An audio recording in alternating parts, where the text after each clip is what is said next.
NERDSoul. Yeah, what's up, y'all? Welcome to AfroCon 2020. This is the Beyond Fandom Panel. What's up? All right, y'all, what's up? I am your illustrious moderator, NERDSoul, but I'm joined by some awesome folks. You can see in the squares around me, it's a whole bunch of dopeness. We're going to start from the bottom square. You know what I'm saying? Because we started from the bottom, now we're here. All right, so at the bottom square, we got from Blerdish, Keith, the man, the myth, the legend. What's up? What's up, y'all? I hope y'all enjoy this panel. We got some dope business owners, creators, content providers, and people with high-minded goals. High-minded goals. So, also in another bottom square, we have cosplay extraordinaire, Gamma Ray. What's up?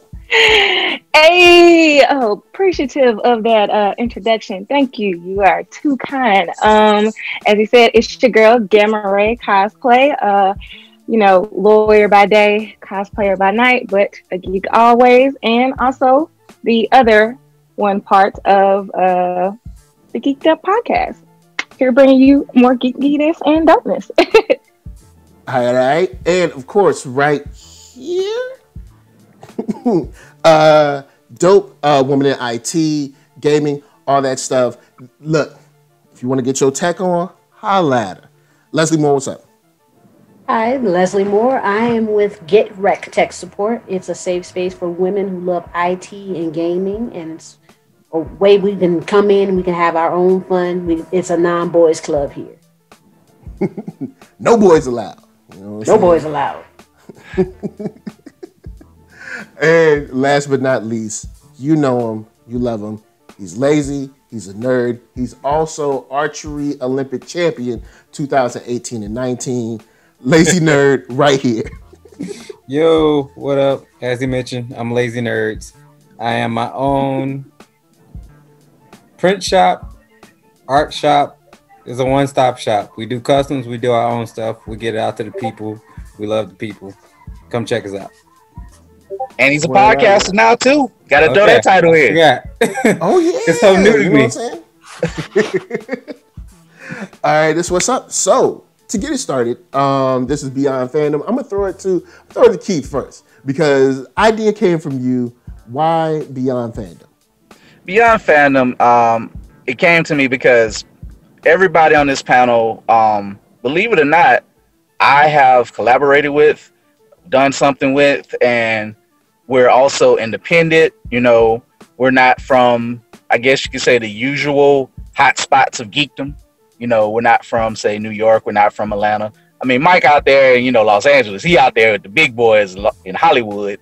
But, it's not the same old, same old. Gamma is she's from Jackson, Mississippi.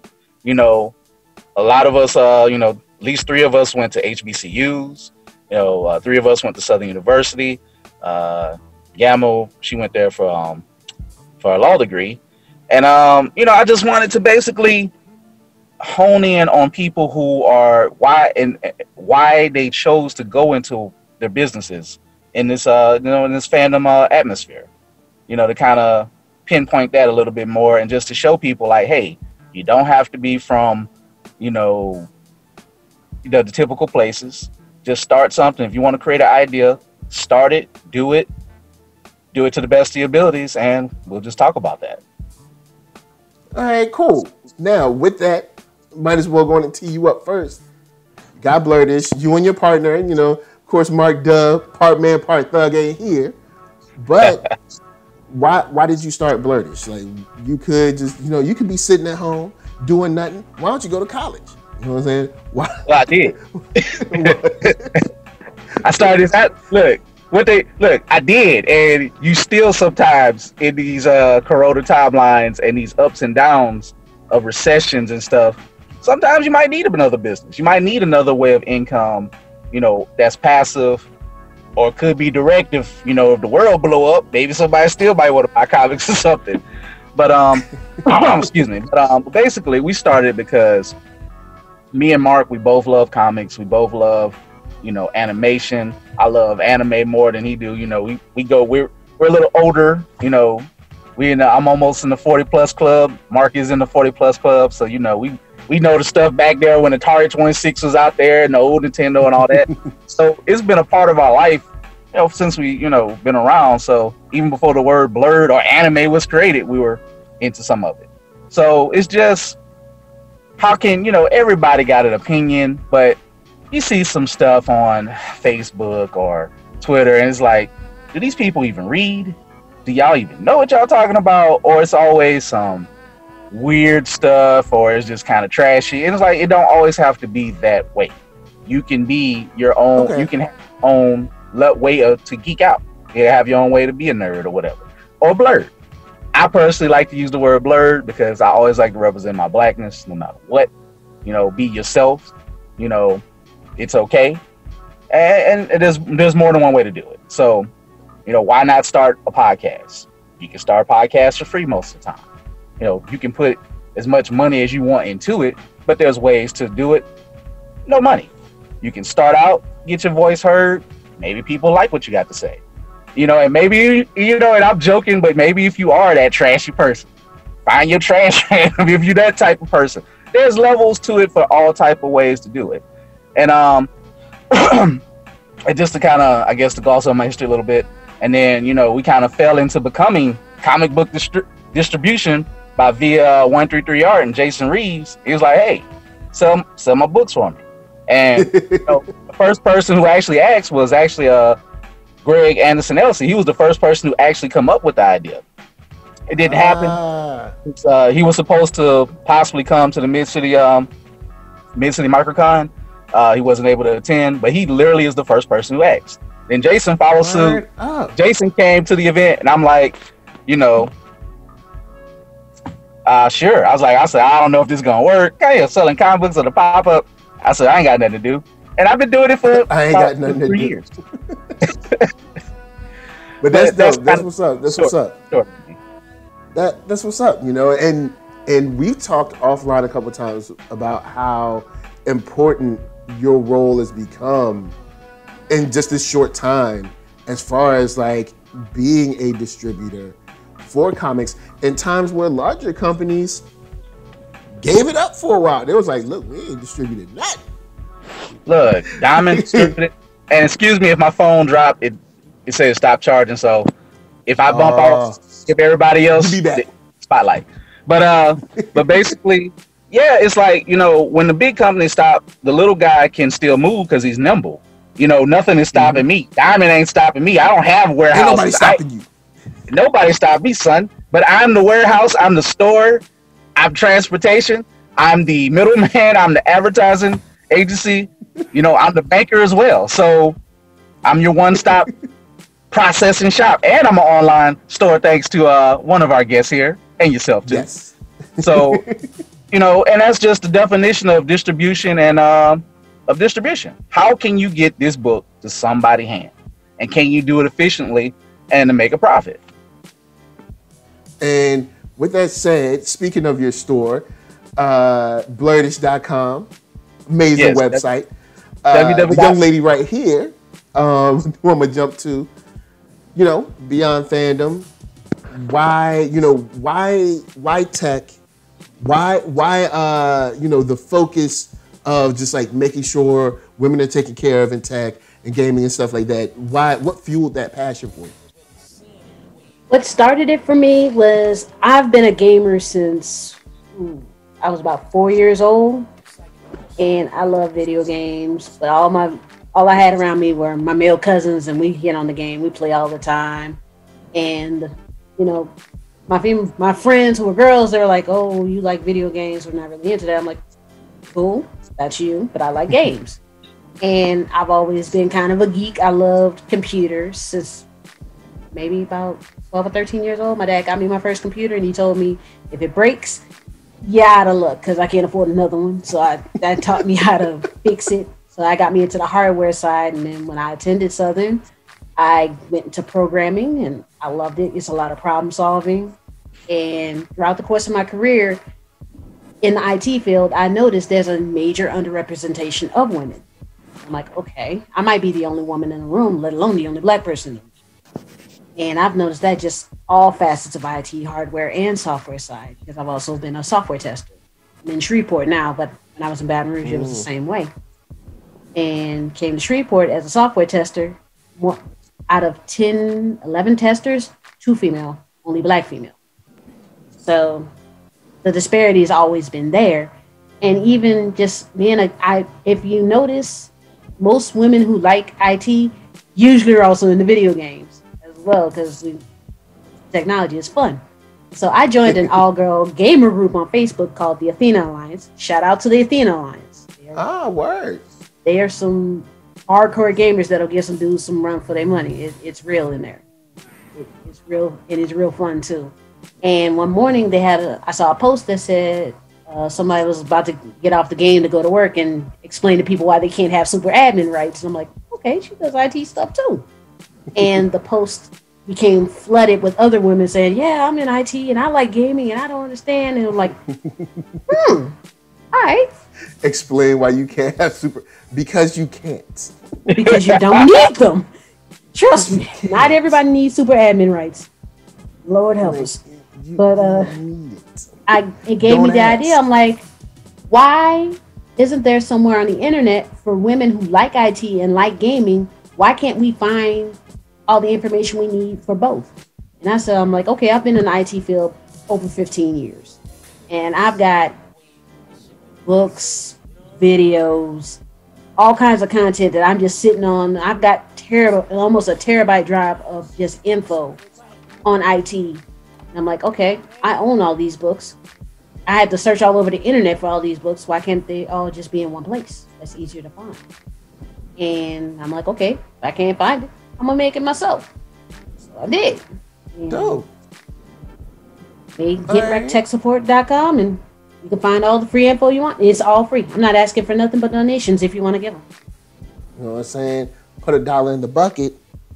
She prefers the type of money that folds. I'm just saying. And it's going right back to getting.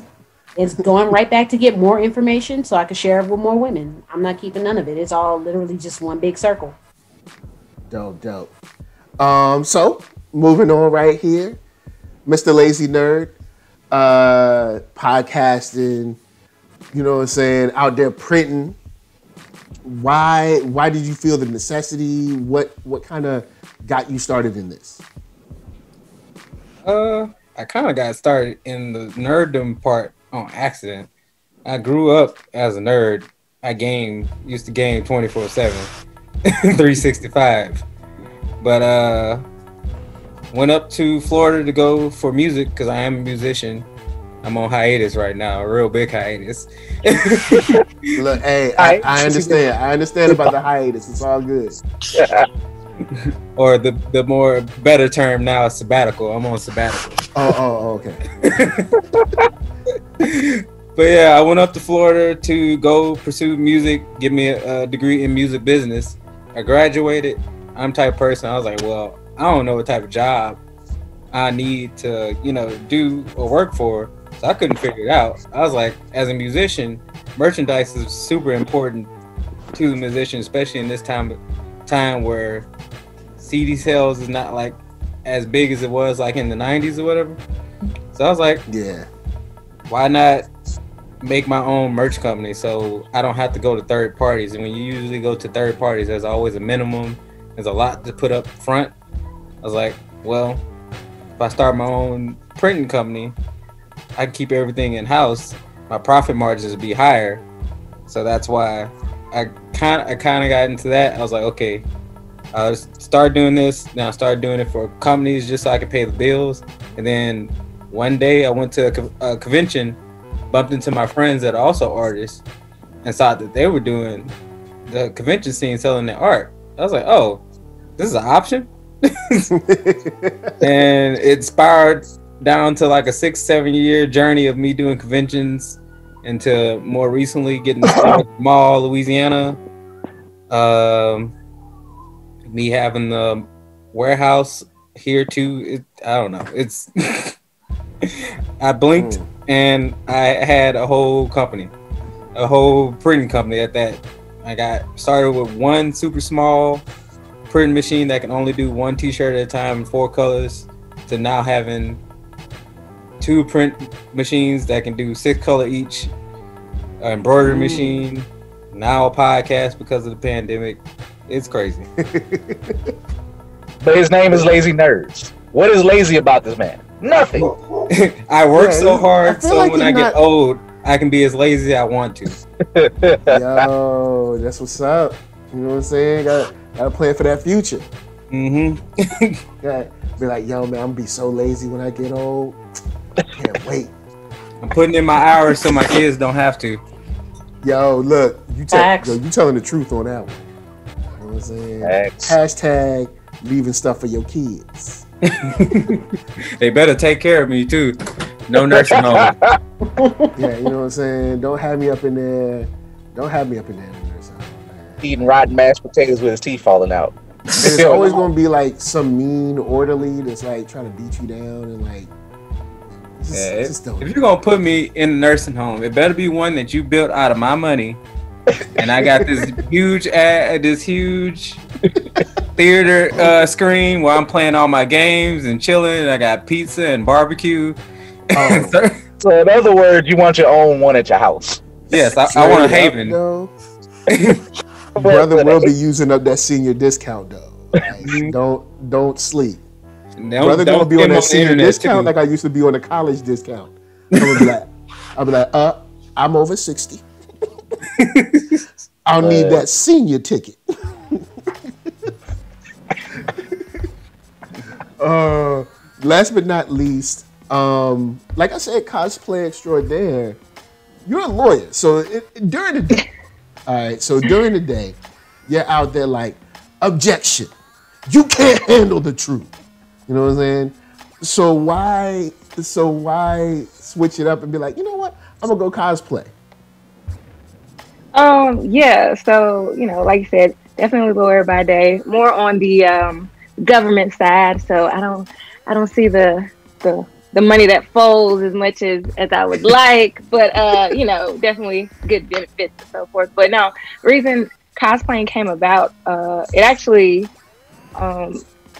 the whole mindset kind of started while I was in law school, just kind of going through that phase. I mean, it was a very mentally stressful time period and that a new arc and journey in my life. And, growing up, like Leslie was saying, like I was into anime, cartoons, superhero comic books, video games, but like, I'm the youngest of 3 older brothers, and all I had were like guys or my brothers to talk about this stuff with. Like, my homegirls and my friends were just like, huh? What? Like, if we try this makeup, we're gonna go hang out. Do you like such? And I'm just like, can we talk about why Goku spent like 2 episodes powering up, get Super Saiyan 2? Like, nobody really got that. So I kind of reverted back because I was looked at as, weird or just like, like, why are you into that? But once I got to like law school, it just kind of light switch went off to be like, you know what? I don't care. Like, if I'm the only one that's into this,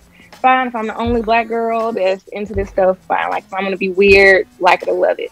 And through that, it just kind of carried on throughout my life. And then, went until I met my now husband, and we went to a con, my first con together. He was just like, I know you're into this stuff. They have one around here in Mississippi. Let's go check it out.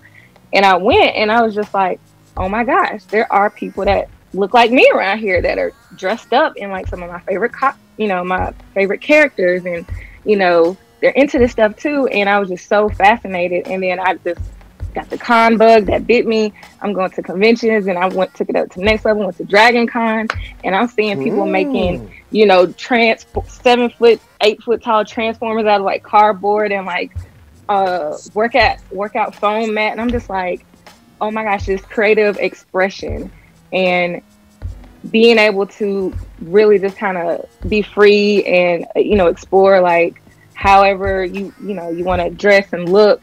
And there legit are no rules. Like, that's what I loved about it. That's what drew me to it, because, I'm always looking for that new interest or just trying to creative aspect to kind of push myself just to keep the juices flowing, because being a lawyer by day, it can be very, draining and I love my job. But I kind of want to still find that outlet to escape from the seriousness of my day to day. And that's where I was able to find out of cosplaying. honestly, my first cosplay was I cosplayed as Rick from Rick and Morty. My husband dressed as Yes. as Morty, and I want to tell you something. it was like this horrible cheap blue wig I got from Amazon, and this like white lab coat I borrowed from a friend. But like people recognized this, and I was like, oh my gosh, like this is kind of cool. We went to another convention, and from there I just kept looking for characters and pushing myself and trying to learn. I went from hot gluing my stuff to now sewing stuff, and instead of buying props, I love making my own props, getting the tools, and just throughout the years kind of expanding on that process. And recently I was able to take a leap of faith and partake in probably one of the biggest cosplay contests so far in my life with Crunchyroll. And here I am thinking like, there's no way I'm gonna even be in this contest. I'm okay, but I was just like, whatever, what the heck, I'm gonna just try. And I got picked to be a participating finalist, and I didn't win, but it was still a great opportunity just to meet and see these other cosplayers who have that same passion. And I just want to keep showing people like, look, there is no box that we have to be in for cosplaying, because it can be a very toxic community. I've been fortunately blessed with a great experience. But what blows my mind is if certain Black cosplayers dress as non-Black characters, which, side note, most of these anime characters aren't Black or aren't white or any, they aren't that either. So to hear people, kind of come at them and this whole gatekeeping thing of just like, that's not what that person looks like. I'm like, who cares? Like, it's a cartoon character. It's a comic book character. There are no rules. You can dress and do however you want. That's why I don't box myself and limit myself into just cosplaying as Black characters. Like, if I want to dress as Luffy from One Piece or Natsu from Fairy Tail, I'm going to do that. Spiky hair, blue hair, whatever. I might put a little Black girl magic and have some like locks or some Kiki curly wig to go with it. But yeah, like that's one thing I love about it. Like I said, there are no rules, and this has just opened up a door of opportunities, and I've been able to meet some amazing people as individuals yourselves. I'm here on this panel with, and it just I just love it, and it definitely segued into doing the podcast. And I want to tell you something. Believe it or not, the first time I met you was in Jackson when you were dressed as Rick from Rick. I saw you and I took a picture with you. I didn't know you then. I didn't even know you maybe about a year or something later. I was like, look at this young lady dressed as literally that was, you had the little spit from on your mouth, I think, and you had the blue wig. I was like, that's dope. I said, all right, see, I said Black people can do flask. Yeah, like I wonder if I met you too. I'd be so deep in the con circuit. I see everybody. I think I have one of your hats. I think. I guarantee y'all met each other that year, because that's when I met Lazy Nerd at the same con in Jackson. And I came up to him and I was like, what's up? I was like, man, you got a dope presentation. I said, where you from? He was like, you from Baton Rouge? I'm like, what? I said, I'm from there too. I said, I'm doing something. I'm creating this thing, whatever. I said, well, cool. Aaron was, probably, he definitely was one of my earliest guests in year one. So we had him on. He was an interesting interview at the time, but ever since then, man, we've been doing some stuff together, and I'll go more into that in a few minutes. But Mike, I want to switch it over to you because you're a guest too. You ain't just I know you're the moderator supreme, but we need to know your history. Just a moderator, y'all. You ain't just a moderator. I think the moderator needs to get some notes. I'm not a biter, I'm a writer from, what I'm saying? I'm just saying. But all right, so NERDSoul, real quick. I used to watch a lot of, still do, YouTube, kind of like pop culture and geek commentary. And when it comes to the kind of like the arena of pop culture, movie, geek commentary and stuff, it's very homogenous. And I remember finding myself complaining about pretty much the same thing just about every episode. Like, why don't they cover this person? Or why don't they cover that movie? Or why don't, or why don't they have this person on? And I think there was a show where someone who I sort of knew tangentially, we had met a couple times, said, hey, if you know any comic book writers or comic book artists, let me know. I'd love to have them on the show. Because this person would normally have a panel of different comic book people and stuff like that, different people in the industry. And I knew someone, and I was in a situation where both of them were at the same convention about 10 or 15 feet from each other, talking to different groups of people.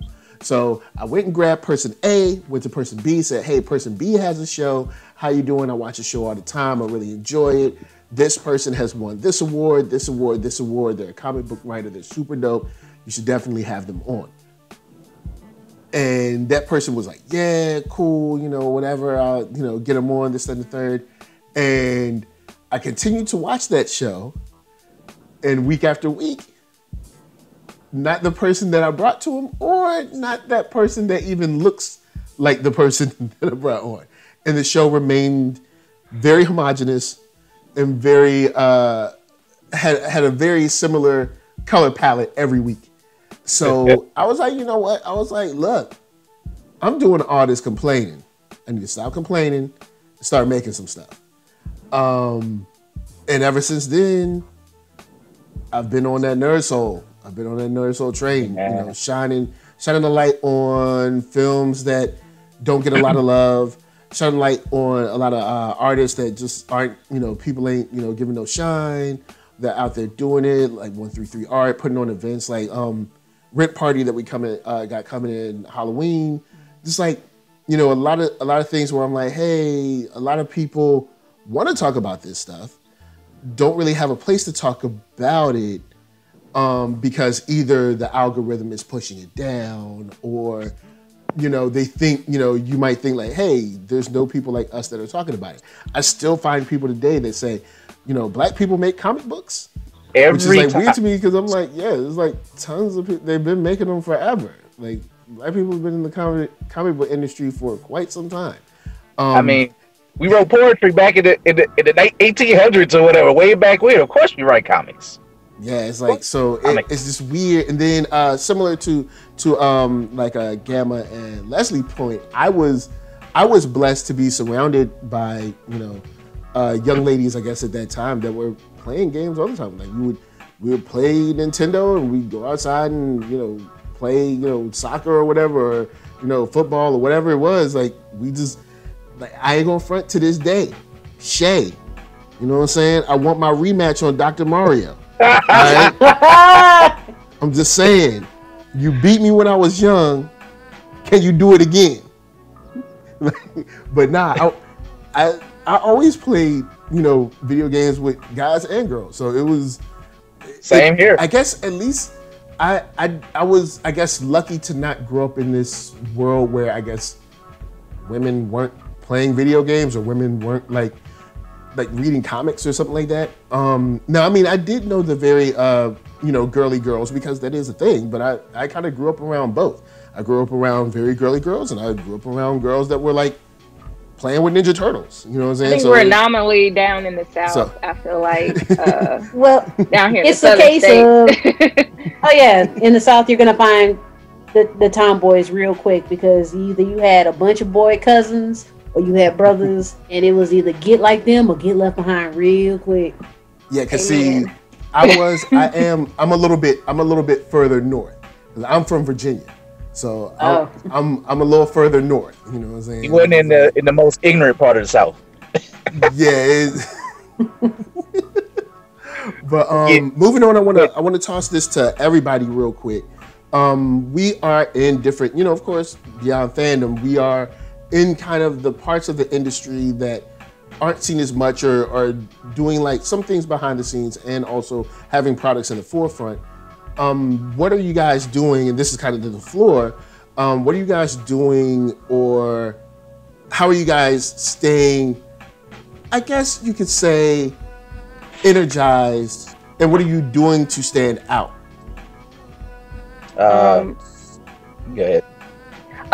Well, I can say for me, as I mentioned, with the cosplay contest, one thing, silver lining I can say might be coming out of this pandemic, because I had so many cons planned out. I was excited. I was like, I'm going to this one this year. This one I'll try to add a new one.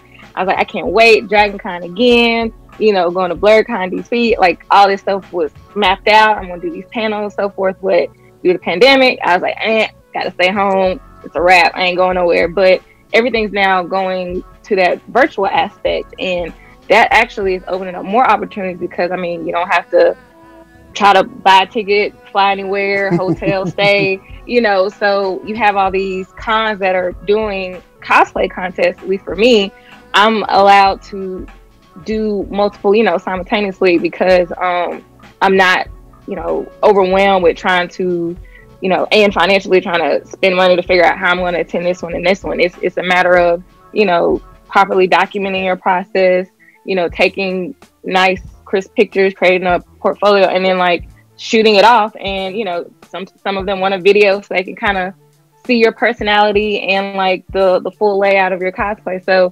through that, to just keep that my cosplay juice is flowing, so I don't kind of get burnt out and just be like, oh, I don't have any inspiration for anything, is to really seek out these virtual cosplay contests and push myself to see what their requirements are, what I need to do. And with each one, I'm definitely growing and learning a lot from it.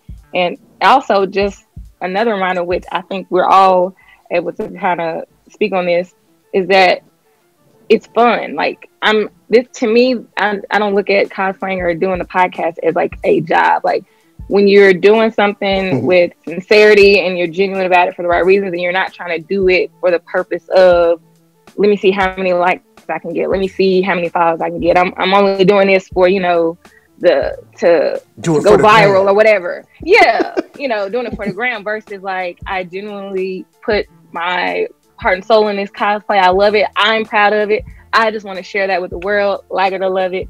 And a lot of times on the panel we did for Michael, kind of had to laugh about it, is that sometimes I'll take a picture and I'll do all this editing to it, and I'll be like so excited. I'm like, oh man, this gonna be the one. Everybody gonna get it, and it's gonna get some likes, because people gonna love it too, because I put so much work into it. I love it. And it's like, man. And then one where I'm just kind of like, I was like, you know what? Let me just put this wig on. And goes, not saying viral, but like, oh, that's so fun. Like, I get all these likes. I'm like, I didn't even do anything. Like, I low-key should have went and put a filter over this look. But I mean, I think that just goes into like the timing of stuff like that. But when you do it for the right reasons, you won't get burnt out, and you just continue to have fun with it. So yeah. Cool. The pandemic, actually, half of the reason I started doing what I was doing, it kind of gave me a kick in the pants. I'm like, okay, look, everyone's at home. I've been seeing a lot of people ask like, hey, I want to start getting in IT. I see people are into IT. So, I mean, since we are in a pandemic and everything's running off the internet, I want to get into it. How do I get started? And you hear, oh, you can go to this site and pay for this, or you can go to this site and pay for this, or you can go here or there. And it's like, you're giving 5 pieces of advice, and not everybody learns the same way. And then you might get there and you pay to sign up for these courses, and then you start taking the course and you lose it. They're like, okay, now I feel like I wasted my money. Trust me, I've done it. I've wasted hundreds of dollars on courses that taught me everything I already knew.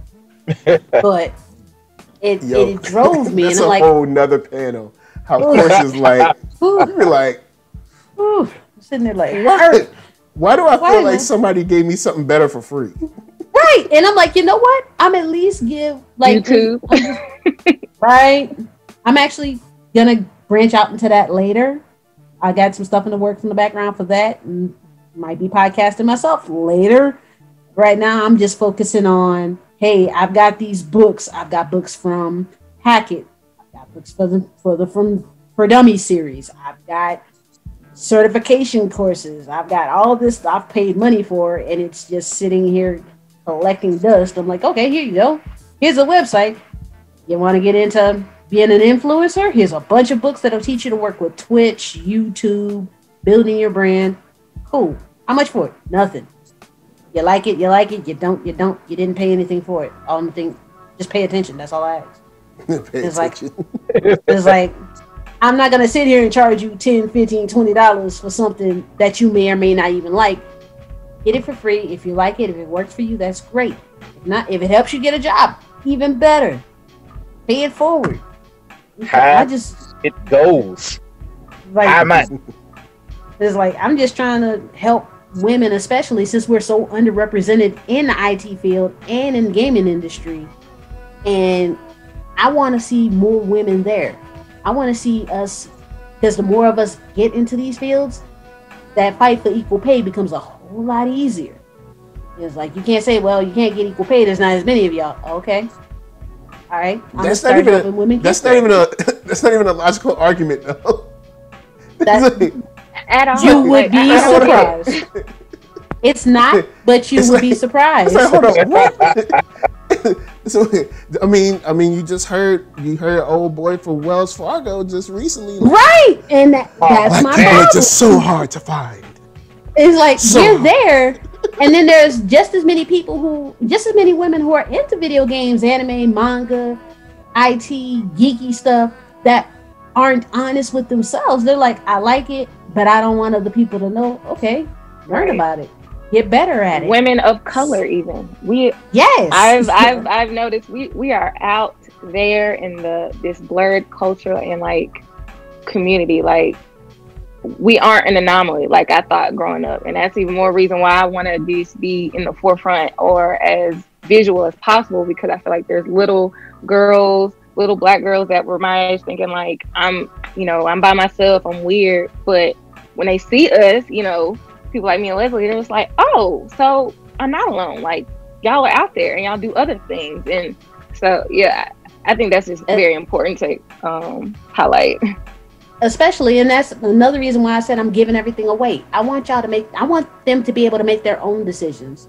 If you want to get into IT and you don't know where to start, I'm 9 times out of 10, I probably have seen a book that'll get you started, and you can at least get a foot in the door. That's all I really want. I want women to be able to say, I learned about this from this site. I got this book from this site. Instead of having to go around, spend hundreds of dollars on stuff that I can't understand, or I don't know, or I didn't even want and didn't know it until I had to pay for it.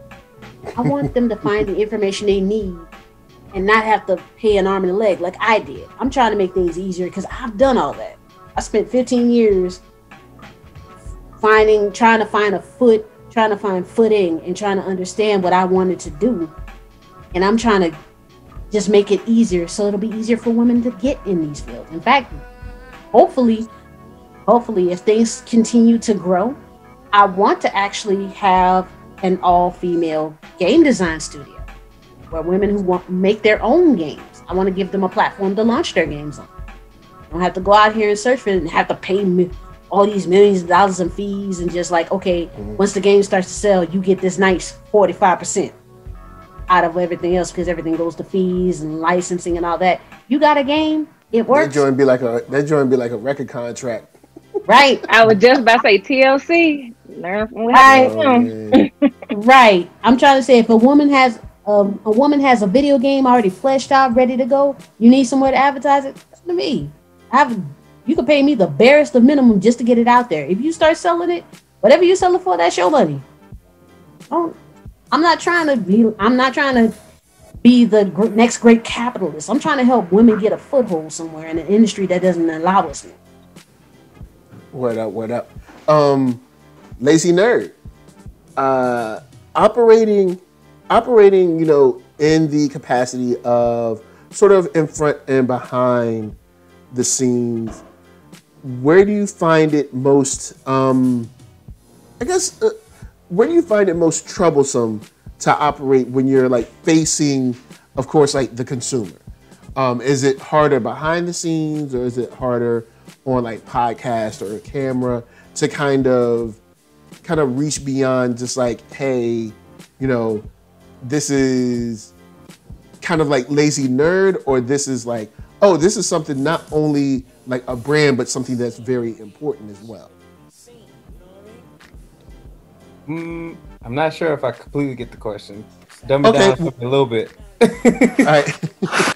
So for instance, do you find it harder to operate in this industry as an entity behind the scenes, like, like just like printing shirts, or doing art prints, or music, anything behind the scenes, or is it harder when you come in front of the camera for people that are actually like, or I guess when you come like on podcasts for people that are like looking at you and kind of like, because when there's this whole different thing from getting in front of the camera, when people kind of like look at you and they have, like whatever assumptions, is it easier for you to operate behind or in front due to the industry of fandom in general? I think if you would talk to me like when I first started this company, I'm like, yeah, no cameras, please. I'm cool. I'm cool with my guitar in front of me, in front of the camera then, because at least I have that guitar in front of me as my barrier. It's my safe place. But once you get so deep into the business, and then if you try to make sure you're not keeping yourself in a box mindset, it's like, well, if people have been saying that this works and it works, a camera don't have a gun to my face, so let me get in front of the camera. If I need to get in front of the camera, I still got to do my stuff behind the scenes. Everything in tandem is important, especially when you're a small business owner. You have to do, you like me, you have to do everything. So if you choose not to, get in front of the camera and promote yourself, you're kind of shooting yourself in the foot. But if you don't focus on that stuff in the background behind the camera, you're also shooting yourself in the foot. So it's one of those things, like, get rid of the pride. People that is going to mess with you and your people that are going to mess with you, they're going to mess with you. And then people can connect with a face. If you're not in front of your product and you try to push it, there's no face. Some people might not want to do business with you. I'm sure.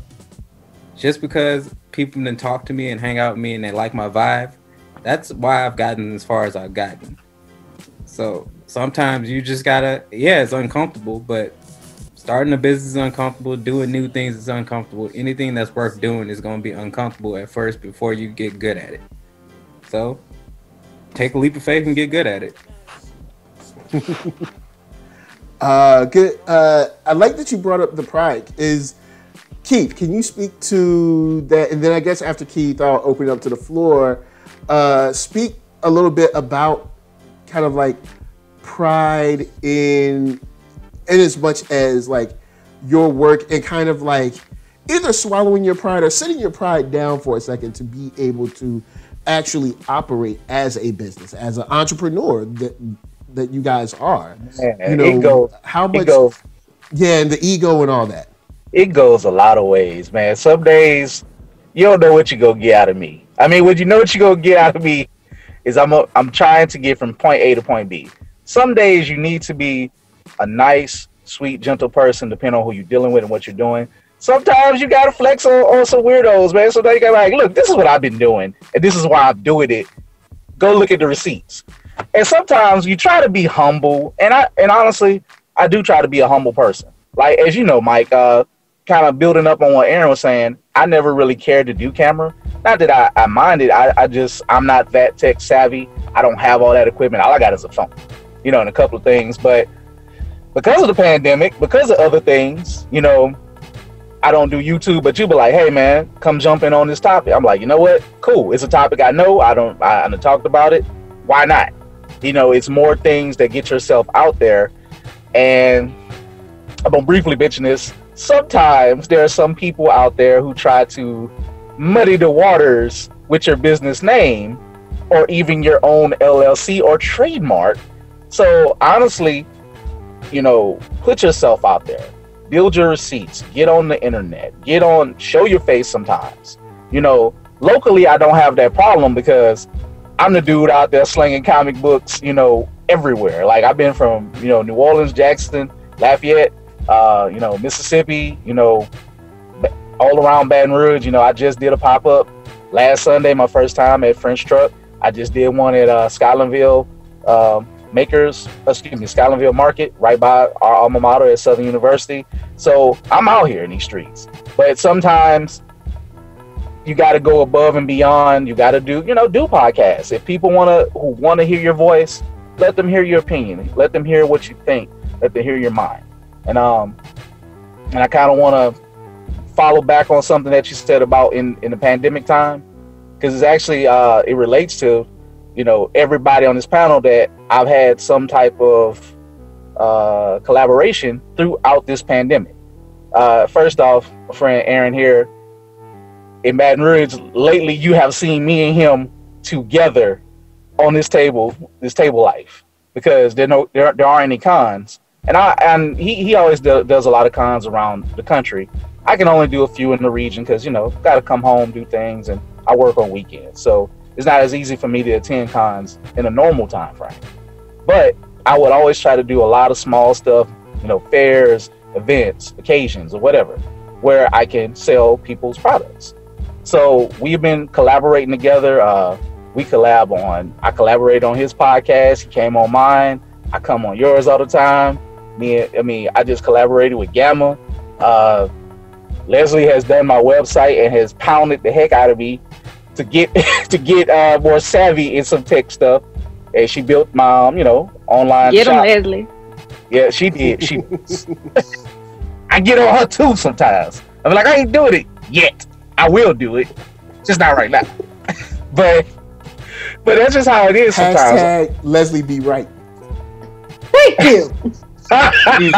She was showing that face like, man, I'm about to check you if you don't quit playing. I can't see her face right now because I'm on the phone. That's okay. I'll look at it later. Good. In the replay. Oh, there it is. Yep, that's the face. But the point is, in these times, especially if you're independent, the key word is don't be afraid to put yourself out there and be willing to collaborate. Everybody want to be on their own island. That's cool. Have your own island, have it protected. But we have more in common than especially like me and Aaron, we're content creators. We're salesmen. We are business owners. So we're kind of, and we're definitely not for profit. We're not that high-minded. We want money.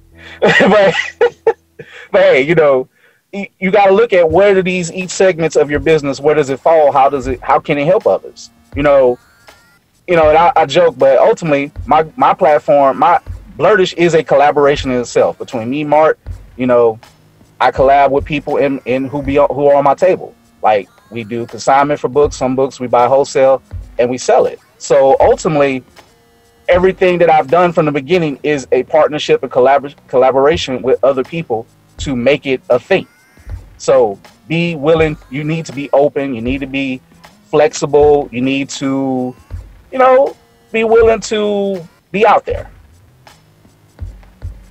Okay. Gamma, did you have anything for that one, or? Because it seemed like you started off a little bit, but No, I think Keith definitely highlighted the main takeaway is just like collaboration and relationships. Like I said, throughout just this whole cosplay, journey for me has definitely opened up doors and kind of pushed me to interact and meet individuals I probably normally wouldn't have met if I wasn't into cosplay, or if I didn't kind of open myself up to, embracing my nerddom and geekiness, so to speak. So, it's definitely opened up the doors, like I said, to collaborate on my podcast with DJ and Venom for Geeked Up. Like he said, we've collaborated together. I've, done a couple of group and cosplay duos. Shout out to Ms. Yo-Yo, who just recently did one. Shout out Sherry. Shout out to Ms. Yo-Yo. For BNA. and I mean, it's fun. It's like I meet these individuals and you realize like how much we do have in common, but we're so unique and different at the same time, if that makes sense. So especially now more than ever during the pandemic, I mean, we as a Black community definitely have to ensure that we're there for each other. We're supporting each other, like supporting Black businesses, supporting artists, supporting podcasts. I mean, it isn't always about, what did you post about what's going on in the news and stuff today. I mean, we see it. We know, we're not blind to it. It's just that when it comes to this aspect and, the geek and pop culture of it, like, sometimes you want that relief and outlet. We don't have to necessarily bring what's going on in the real world into this. Like, this could be helping somebody else in another way. Like I said, supporting Black businesses, collaborating with each other on things, introducing this person to this person, which could lead to another opportunity. I mean, that we just kind of got to stay positive and continuously doing it, paying it forward with each other, because that's you gotta have each other's back. That's what I like to do. When I met all of y'all at different places and time in life, I'm like, hey, you might do something great. Like, hey, come and do this event. Come talk to this person. Y'all be greatest cosplayers together. Like, that's the whole goal of Blerd-ish. Share information, hopefully make other people money while I make myself some money too. Just have a dope good time. That's just kind of what it is. It's simple. Like, it's good to collaborate. It's good to share. And that's what it should be as an independent, especially when you have crossover in these industries that we do. But as many people as that you can collaborate with, there's so many people who, won't hit the like button, who won't share, who will get mad that you exist, or like you're in a group, or you're sharing your look, the craziest thing, and I'm just gonna say this as a content creation person, and you might get this too, Gamma. When you join certain nerd groups, whether if it's mainstream or here we go. I'm gonna keep this brief. But one of the most magnet things, if you're a podcaster and you share it in a nerd group and you're talking about nerd content and they mad that you share nerd content, it is the dumbest thing ever. It's also like, don't spam your own stuff. Ooh, I can't stand any of those Facebook groups stuff like that. I can't. I was like, what's the point of us having a group? I can't get better off each other. Thank you. People like having the clipboard. All right, I'm just letting y'all know. People like having that clipboard, man. And when they get that clipboard, they ain't letting it go. Ooh, that even if their clipboard is really? for a Facebook group, they're gonna have that clipboard. Look, I got my clipboard, but I just do the opposite. Look, I promote independent stuff. Like, I don't need to see share the meme of Goku with some purple lean in his cup like 1,000 times. I'd rather share a new podcast from Lazy Nerd Design or share Gamma Ray's cosplay instead of, I don't know, some Miles trying to say some ridiculous stuff. I ain't gonna go into that, but that's the latest. I understand. I was like, yo, who put this together? And they break who made up the rules, and how are there rules when it comes to this nerd and geek culture life? Like, isn't that the whole point of it? There are no rules. Like, it blows my mind. But if there's no rules, there can't be gatekeeping, and there's always got to be gatekeepers in the nerd culture. A character called Gatekeeper that will be in my coloring comic book, and we're going to address that. You can see the art. Like, we might, depend on how deep we get into a story. The first book is not going to be that much comic panels. It'll lead to that, but yeah, I was like, I was just writing it. I was like, oh yeah. And I started writing it based off of my social media interaction with people. So me and Mark came up with something. I haven't put it out there. The villains in our book are going to be called NAH. N-A-H. And they stand for Nefarious Annoying Haters. So people who put down the gatekeepers, let me know when we putting that on shirts. Hey, I need a NAH shirt, bro. I need a NAH shirt. Yeah. Look, I got the R for Gatekeeper right now. We can figure that out. And just for as like just gatekeepers, the people, the know-it-alls, or the people who want to downplay you. So I was like, you know what? Oh boy. Just like that. They come after like us females. Like, I don't understand. They're like, oh, you're in the anime. Oh, really? Oh, you must like to just watch Dragon Ball and whatever comes on Cartoon Network. So no, what if I you know do? more than mainstream. Well, hold on. What if you do? Anime is anime. I don't Now care if you watch see one anime. why I So did what? what I did. Guess what? I'm a gatekeep now. Oh, excuse me, sir. You know more about anime? This site says for women by women. It's full. Well, no, it's for people like me. But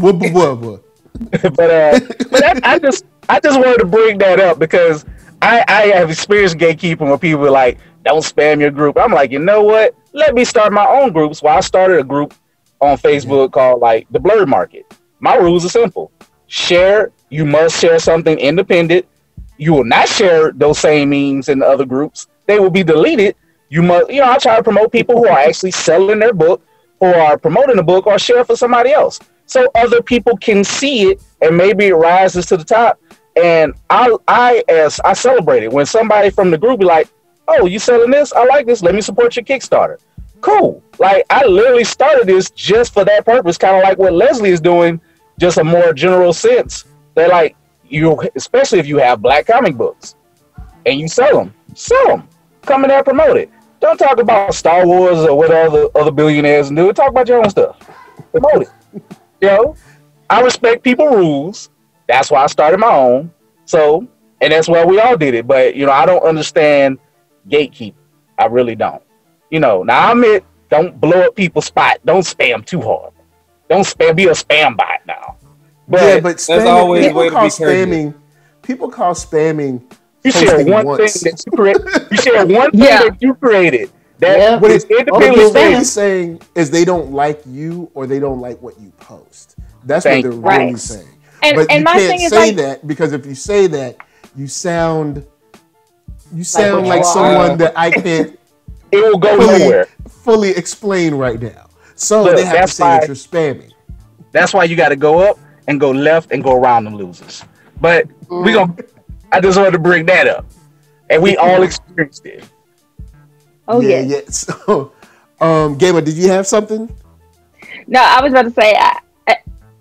What frustrates me is like when it comes to the gatekeeping of people wanting to, who aren't afraid because we know them, the Facebook and Twitter gangsters, as I like to call them, because they feel big and bad to say things on social media. But if they were really in face to face, let's just be real, you'd be quiet as church mouse. But my whole thing is like, you feel the need to comment and say, oh, I don't like this, and like this is wrong. Oh, really?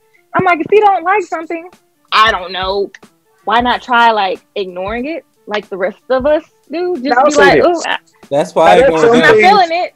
Keep scrolling. Literally, no work effort. Just keep scrolling. Some stuff is cool to call out if it's like offensive or whatever. But you could just be like saying, oh, I like Carol and Tuesday. Here's something I wrote about it on my website. Here's my thoughts. Why you share that? I ain't even be. I'm just saying that would be like an example. It cannot even be Dragon Ball. It cannot even be this. They'd be like, well, why you doing this in this place? Whatever. So that's why I wanted to create, this panel about Beyond Fandom, because there's a million and ton of people. Everybody got an opinion. But when it comes down to the end of the day, what are you doing to add to the culture, to advance an idea, to help people, to help yourself, help you get generational wealth? I want to see Aaron with that Haven. I want to see him with his big flat screen in his house that his kids bought for him out of his money. Drooling, eat the mashed potatoes. I want to see it with him. Shipping and handling costs money, so hey, I make them do it. As long as I get to sit in my Haven and wait and just point, over there, it's crooked. I'll say this. One thing that kind of speaks to that, I remember like joining a lot of nerd groups early on in the NERDSoul days. And I remember someone saying that they saw a video of mine that I shared, and they thought to themselves, who do I think I am? They said like those words. They told me out loud that's what they thought when they saw my video. Who do you think you are? And that's another mentality. That leads me into my last question that I'm gonna throw to all of you guys. I'll start with Leslie. Before you go to that next question, go ahead. Can I say something? And this type of gatekeeping that hinders and deters people from actually pursuing their passion. Yep. Bingo. Ooh, especially with And- cosplaying. Yes. Same thing I was saying about the pride. You also gotta let that negativity. Keith knows me very well. He knows I'm very like chill. I'm very nonchalant. I don't really let much bother me, and that's kind of how you have to be about your passion. If this is something you want to do, screw what even your blood relatives say. Screw what people that you don't know on the internet say. Do you, because at the end of the day, it's about your mental health, and whatever's gonna make your mental health good, you do that. Because these people won't be there at the hospital when you having a mental breakdown to come console you. Man. So do what makes you happy. Facts. And if what you're doing is not hurting anybody, if it's not hurting anybody and it's helping, do it. You know, you can have the mind to make that judgment. You know when it's not, when you're really helping, and it seems like that's when people don't want to mess with you, when you're really being positive.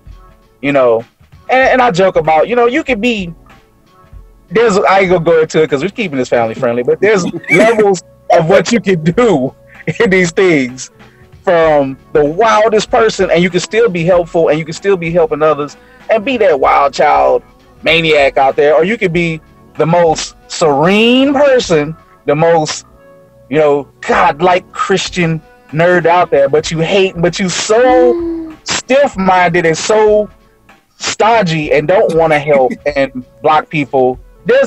I've seen them all, man. I've seen them all. You know, I see the character, and you know what's really great? And I know I didn't jump off that. When you sell, and Aaron noticed, you meet all type of characters. You get to become a real good judgment of character, and sometimes when you get to call your own shots, and you get good at the table, you know when somebody's not going to buy anything, and you can see it by the way they move to your table and how they address you, and you can call it. Sometimes you be like. Sometimes Aaron be right on there on the side of me. I'll look at him. This ain't about to be no sale. I'll be right about 60-70%. Like, watch how long. I say I'm gonna see how quick I can get him off the table if I know it ain't gonna be no sale, or see if I can sell. It be like that. That's vendor talk right there. Say, protect your mind, protect your energy. Yeah, I feel you on that one. Then I guess I'll say this: since we've all moved beyond fandom in some way, shape, or form, stepping into the industry, what's a hard lesson that you've learned? Starting with Leslie. A hard lesson that I've learned is a lot of people will support you.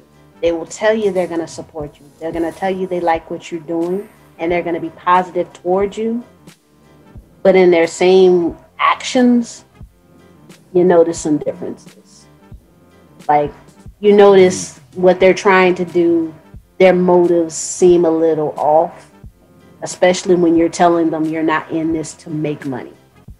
They're all for it until you tell them you're not trying to make $1 off, and you're in it for the love and you're in it for the help. You'll see a lot of people's energy will shift real quick. They're all behind you if it looks like you can make money from it, and you can profit from it. And they can borrow but when you tell them, hey, I'm doing it because I feel like this is my passion. And that's one thing I've seen from everybody, even before I launched the website, because Keith was with me since I had the idea. And this was years ago. I still was in Baton Rouge when I had this idea. You sure did. Yeah, this was 2013, 2012, 2013 when I had this idea. While you was helping me jailbreak my tablets. Yes, but I was still just Black IT, helping him do things that were good and all legal and above the board. What is this jailbreaking you talk about? I don't understand what you're talking about, dog. It's something that I was doing. Sorry. What are you doing? It's a whole nother discussion over here, brother. We're all positivity right now. You talking hashtag about no snitching. Hashtag what you doing right now. But this is something I've always wanted to do. But the first time I wanted to do this, I had 2 other people working with me. I wanted it to be a Black IT spot, a spot for Black IT professionals to get together and share and give the information. You remember how hard I pushed to work on that. And the first thing I kept getting from everybody I worked with is, well, let's put ads on the site and let's generate revenue. I'm like, how are we going to generate revenue on a site with no content?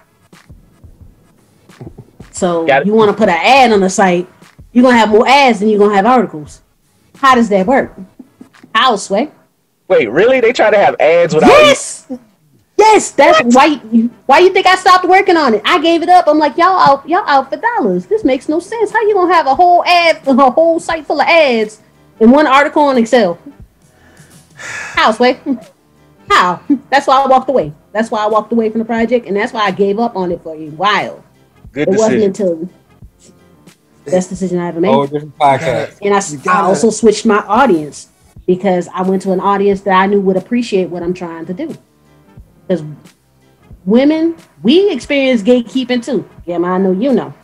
We'll gatekeep ourselves real quick. But that is weird. that is a whole. That's a whole different.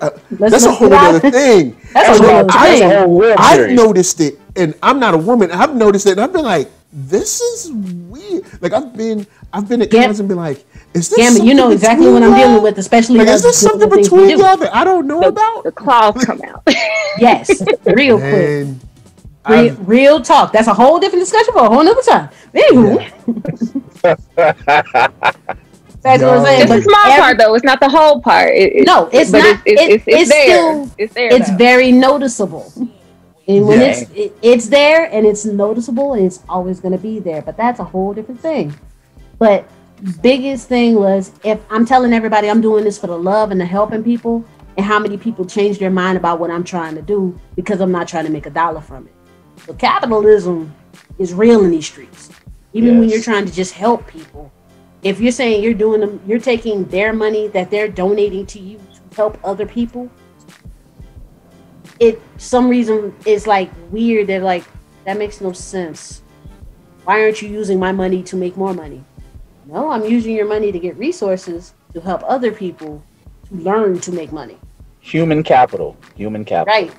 I'm investing in the person rather than I'm investing in the business.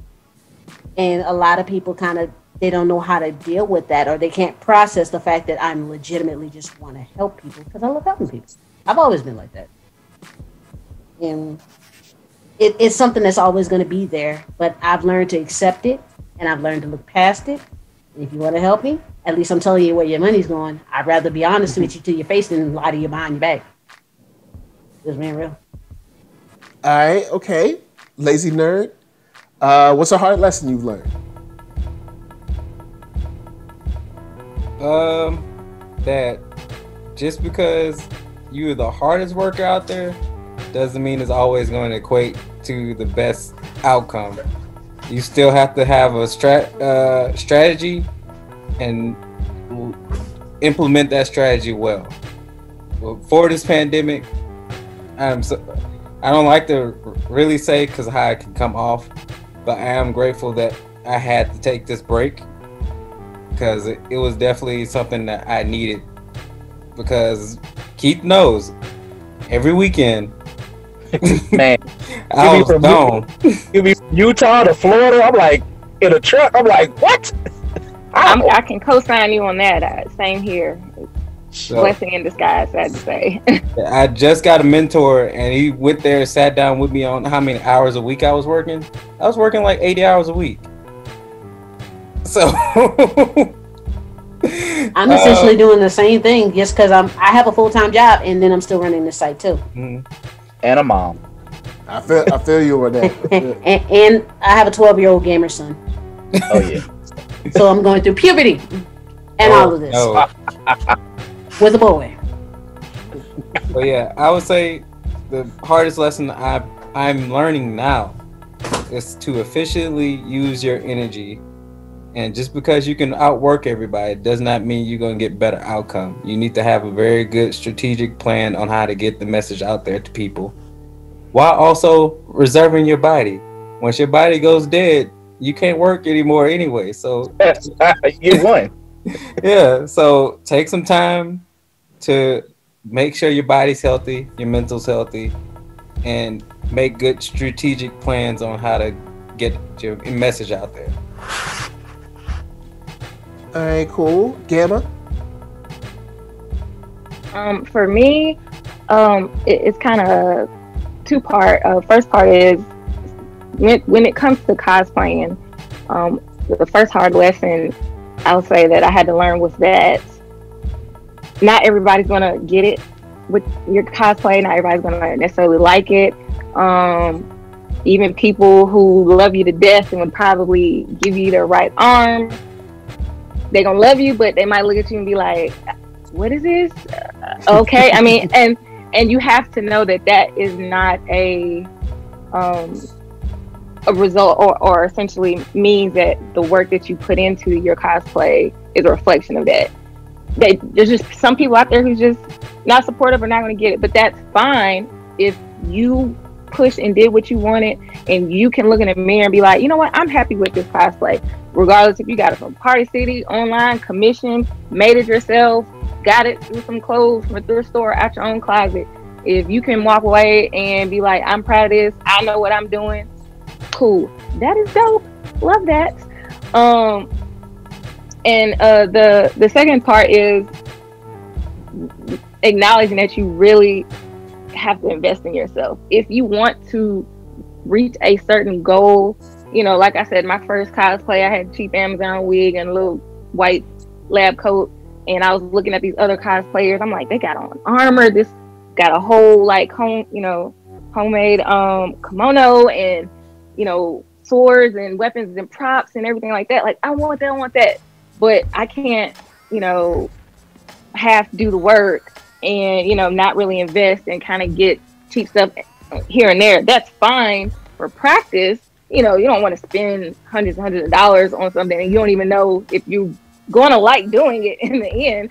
So in the beginning, yes, that makes sense. But in the long haul, like, if you want quality results, you need to invest in yourself. So you need to buy quality, you know, equipment and tools and quality software, and investing in getting a camera. You know, it doesn't mean you have to do that all at once, but if your goal is to look and have the end result a certain way, you just gotta accept the fact that, like, you're not gonna be able to cut corners, especially when it comes to the materials and the quality and trying to make a cosplay. I tried and very much failed. It was a humbling experience. I was like, this didn't come out. I thought if I just would have bought the cheap one, or if I cut a little corner, I'd still get just as good. Nah, I've seen a substantial, like a huge difference in the quality of my cosplays once I really took my time and started investing in the tools and in the materials and taking my time from when I first started. So yeah, not everybody's gonna like it, and invest in yourself. Because if you don't, people are going to notice and it's not going to grow. Oh, man. Exactly. Yeah. So, Keith, hard lesson. What you got? Oh, man, a lot of them. I'm kind of going to build off of what Gamma and what Aaron said. Hard lesson, and I'm saying this from experience. Sometimes as content creators or starting a business, you kind of just jump out there. You can actually do the work, and what you're doing might be fine, but then the key word is protection, paperwork, strategic plan. Y'all, if you can, sometimes it's not, you know, the cheapest thing, like Gamma was saying, but if you can, as Leslie learned from me, get your paperwork right. Start your LLC first. LLC doesn't cost that much. Figure out your tax situation. I literally have just learned this bad situation. I'm late on my taxes right now. I'm trying to not run into a brick wall with a fee, so I may not be able to even claim it, but it's no big deal. But learn and research what you want to do. It's sometimes it takes a little long. You know, you can still put out the content, but do it. And the reason why I say that, because as much as there's people who want to gatekeep on you, there's people that only want to gatekeep on you. They want to become you and take your identity and use it. Had this a couple times, got to deal with somebody, or will have to deal with them down the line. But get your trademarks. I got my trademark. It's for my clothes, shirts, whatever. If you can, trademark yourself as a brand all the way through. As I'm sure NERDSoul, and I know Aaron is all about it. You know, sometimes you're not just this. You might want to branch out, you know. Blerdish went from a podcast to just on a couple of drop shipping shirts. I still do drop shipping shirts with TeePublic. I'm an affiliate. Now I am also a comic book distributor. You know, I work each deal, pretty much everybody who's in the store, you know, not every deal is the same. You know, you got to be able to discuss things. You got to be open-minded. But, you know, look for if you are a for-profit business, you know, be honest with yourself, take care of yourself, and invest in yourself. You know, don't shortchange yourself because you want to be in this industry or you want to be, you know, having fun. Fun is good. But if you are a business, follow good, sound business advice, principles. There's wonderful people like Leslie. It's free. A lot of stuff you can find if you never even took a business, you have a business degree or not, or whatever. I have a whole accounting degree. I'm rusty with it. I'm now in working in a library. So I'm learning hard lessons, and I've studied some of these things. And, you know, you don't learn until you actually practically do some of these things and actually apply them. So I'm just telling you now, if you're out here, you want to start something, cool, do it. Sometimes don't tell everybody your idea. Who else will? You know, sometimes share it. Like, I know it's weird. Sometimes don't tell everybody, but don't hold it forever. Work on it. Get it out there. You know, be proud of your work, you know, because nobody else is going to be proud of it all the time. You know, sometimes might just be your mama. She might, you know, when you used to draw that picture and she put it on the refrigerator, it just might feel like how it started off first.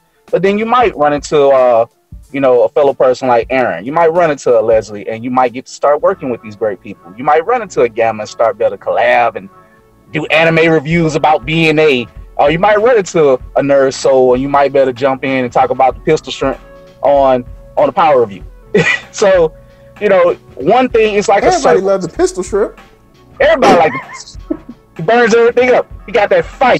But think of it like it's like being an onion. You know, you peel back the layers till you get to the core, and you keep peeling. So build your layers. You know, it's like a reverse onion, I guess. Build your layers, protect yourself, work on your craft, invest in yourself. That don't mean go in debt. That don't mean kill your financial future. You know, be even smart. Though you're gonna go in debt, but try not to go too much debt.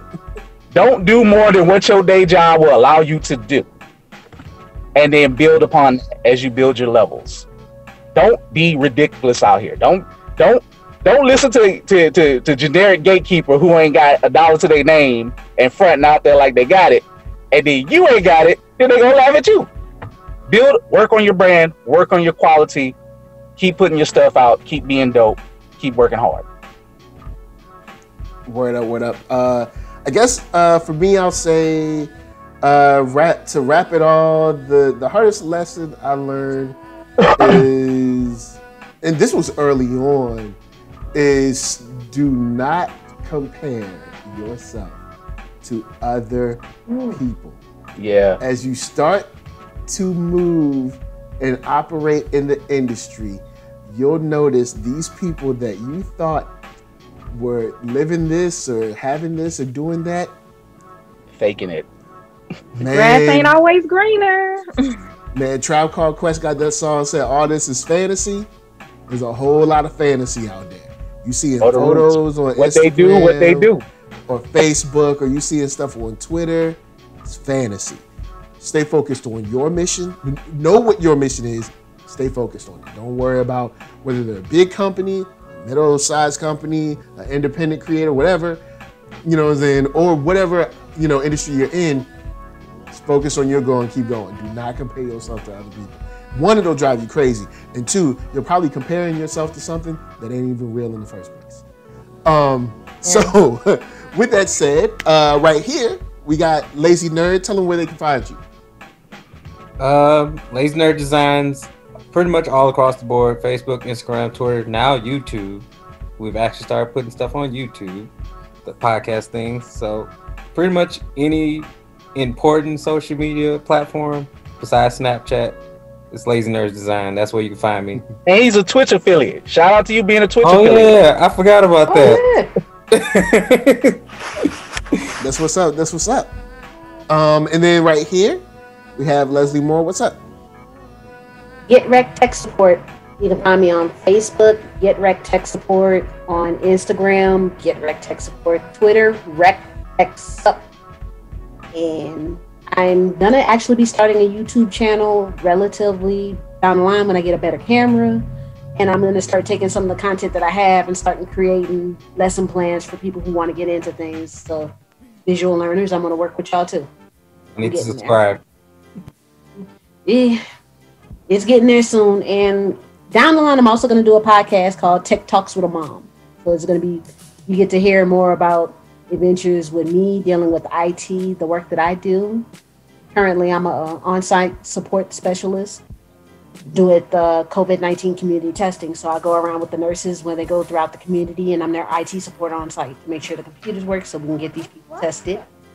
And Tech Talks with a Mom will be talking about me and IT, me and gaming, me as a mom, and dealing with COVID. And look!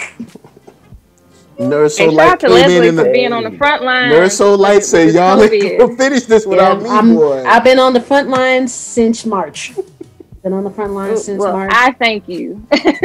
Yes. No problem. And I'm still doing, like I said, I do that 40 hours a week, and I'm doing the site at the same time. So I'm just trying to make sure y'all gonna get this knowledge, whether you want it or not. Y'all gonna get this. Get wrecked. Get wrecked 2020. All right, and moving on to bottom square, we got Gamma Ray. Where can they find you? Yes, Gamma Ray Cosplay on all social media platforms. Also, the podcast I help co-host, Geeked Up. You can find us on all social media platforms at Geeked Up JXN. Definitely check out the podcast. We got our YouTube channel. It's Geeked Up. Definitely shout out. Feel free to like, follow, share, support. We have a Patreon page, which goes towards helping us support to be able to put on the podcast. So every little nickel, dime, quarter, more so on the money that folds, like Michael's saying, would be appreciated. But yeah, like I said, Gamma Ray Cosplay and Geeked Up JXN. Oh, you can also find me on getrectechsupport.com. Oh, yeah. And then, last but not least, Keith of Blerdish, the man, the myth, the legend. Well, you can find me, of course, at www.blerd-ish.com. That's www.blerdish.com, spelled just the way it is on the shirt. I'm on Instagram, blerd.ish. I'm on Twitter now. I've actually started using Twitter, Blerdish1. You can find it. Mike, thankfully, has retweeted stuff. He has kept the name alive through Twitter before somebody steal it, But so I'm like, you know what?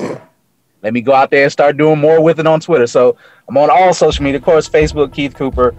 There's the Blerdish page on Facebook. Again, we're on pretty much you can find us on all major podcast avenues except YouTube. But we're on Apple. We're on Google Play. We're on TuneIn. We're on iHeartRadio now. So Overcast. You and Charlamagne the God on iHeartRadio, boy. Hey man, trying to build something. But basically, yeah, you can you can get comic books from me. You can listen to our podcast. You can get dope shirts. Got a sale coming up starting tomorrow. And also, you can find everybody on this panel on the Blerdish podcast. Literally about to put up Leslie's episode when we get finished. I'm gonna finish putting up her episode. Got Aaron on there. Gamma been on there multiple times. NERDSoul been on there multiple times. And, I just think, get good people in your corner. Collaborate, man. Collaborations. Work on different things. Be flexible and, have fun with it. Protect your energy, protect your mind, work on positive goals. And, that's why it's Beyond Fandom. We're going Beyond Fandom.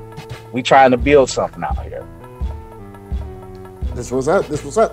Lastly, NERDSoul, Facebook, Instagram, Twitter, YouTube is the hub. Podcast everywhere. Just search my name, you'll find it. Big thank you to the organizers of this event. Super dope. We're glad. Yes. You know what I'm saying? Y'all had us come through.